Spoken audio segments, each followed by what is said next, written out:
Donald Trump has announced that on Truth Social, his social media platform, that the US will build a crypto strategic reserve. And we've kind of had rumors of this before, but now it's becoming more concrete. And it's going to include XRP, Sol, ADA, Cardano, Bitcoin, and Ethereum. So, yeah, what do you make of that? And Ripple, right? Yeah, XRP. Oh, cool. Right.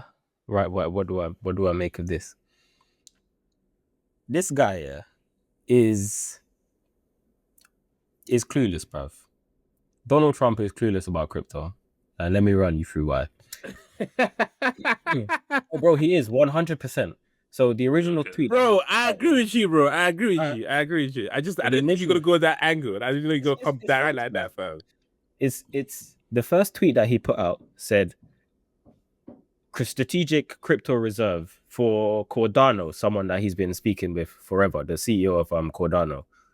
For Ripple, for Solana, same thing. I think that was it in the original tweet. It was originally just three, and I don't know if you mentioned Sol, but yeah. Yeah. Sol, XRP, and Cardano. Yeah. That was the initial tweet, and then somebody somewhere must have said to him, probably fucking Eric Trump or Barron Trump, said, "Yo, Pops, you forgot the big boys, innit? You forgot BTC and ETH." And then he retweets it saying, "Oh yeah, also Bitcoin and Ethereum. Yeah, I love some BTC and ETH." Completely don't sound like Trump, bro. Those words in a sentence like that have never left Trump's mouth. Versus the original tweet sounds like something that he actively thought about, innit? Like at least thought about, at least ticked and said, "Yeah, that sounds like me. Send it."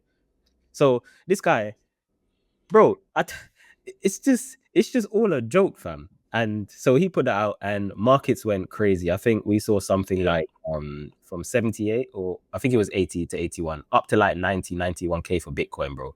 Ethereum did a similar move from like 2,100 or even I think it was at the depths of despair. I think it crossed 2,000, went up to like 2,400. Bro, I was like, yes, we're back. Everything is good. The markets are cooking again. And then the next day, bro, it just dumped. And it dumped because he said, I have a really big announcement, and the announcement's coming tomorrow. Lock in, it's going to be 6:30, whatever the time is. And then the Don announced tariffs, bro. He announced a 20% tariff. Like before, I mentioned this on the pod before. I said, this is the kind of guy, he says something, and then doesn't really mean it, reins it back, and then changes the number, and then say, okay, this is what we're actually going to do. So he says things to like gauge how the market's going to receive it. The market received the tariff news terribly in the beginning, so he knew that, bro. And then there was another tariff news. The market received that terribly. So he knew, bro, the market would receive the actual tariff, like I don't know what it's called, but like actually imposing the tariff rules. He knew that the market received that terribly, bro. And he hyped it up. And somebody made money, bruv. I don't know if you man saw the thread on I think I saw that. So a trader put 5 million into ETH. It's like 5 million across ETH and BTC on 50x leverage, bro. Mm-hmm. Bro, when you look at the stop loss, not even a stop loss, when you look at the liquidation, if Bitcoin or ETH went down like 0.5%, like literally like $100, or I think it's like $200 for ETH. No, not even. It was something like $100 for Bitcoin and like $30 or $40 for ETH. Bro, that trade is dumb because 100% as a trader, you'll get liquidated unless you had some edge. 50x leverage, the Don made 200 mil and cashed out. Now, tell me that, bro. And then I did some digging, bruv. The name, on Hyperliquid, the people's blockchain. I love Hyperliquid. Some accounts have names in it. This guy named himself Eric.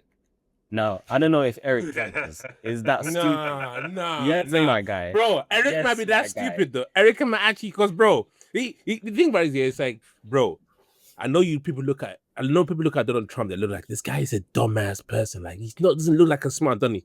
But that dummy, bro, Trump is a genius. I swear to you. And his son, you might feel like, this guy's a twat. He just put his name on the fucking account. This man knows what he's doing, fam. Because I'm just gonna let you finish. I think obviously it might have not been him, but the fact that the account's name is Eric, and bro, if you look at Hyperliquid, you can be anything you want. You can name it anything, and you can just leave your wallet address. But my man decided to name his account Eric, bro. And I've seen Eric on the leaderboards before, and so this isn't a new account. Like, he didn't name it after the event, which in my mind is making me think.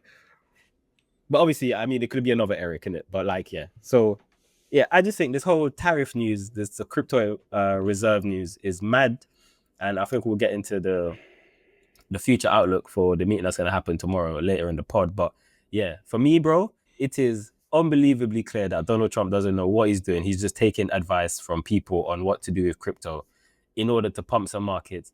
I don't know how much money he's made, but he is winning from crypto, bro, and he is milking the regular people, because at the end of the day, he doesn't give a fuck about anyone that isn't American, bro. And I reckon it's outside of America that's suffering the most from the shit that he's saying and the shit that he's gonna say tomorrow. But yeah, what do you man think? Yo, we swapped a White House cabal, vape cabal, because like the previous administration was just dead. They wanted to stifle it. We handed the reins to what's the best way to describe this Trump administration, fam? They're a cartel, bruv. They're a cartel, fam. Yo, White House cartel, fam, because yes, they show support for it. And other side of now, they just manipulated their own game, fam. Bro, I'm willing to I'll put up 1 Bitcoin. And I know like there's no way to ever prove this, because I know like even if there's investigation into this, Trump will somehow kill it anyway. Like, trust me.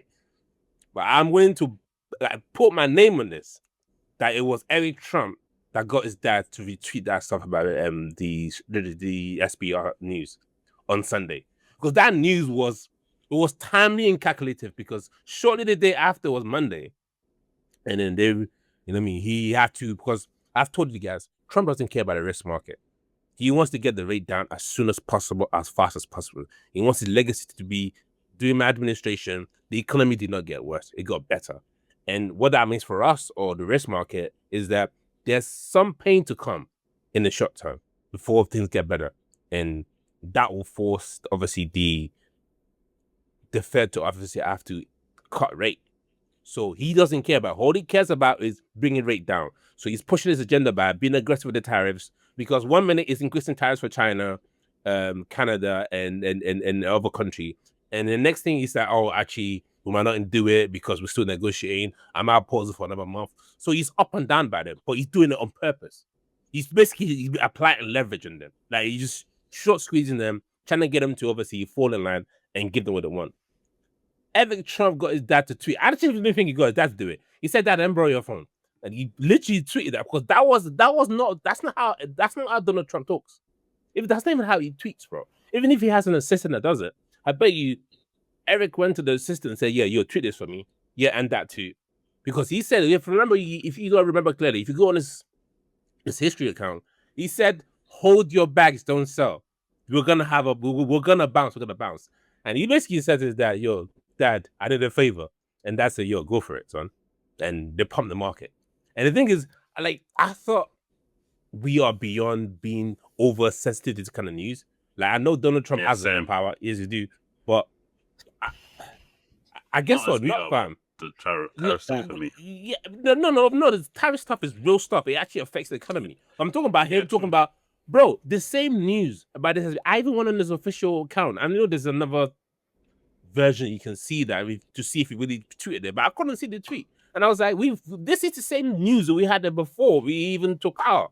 So we've had that pump, and for us to have that relief bounce, fine, great.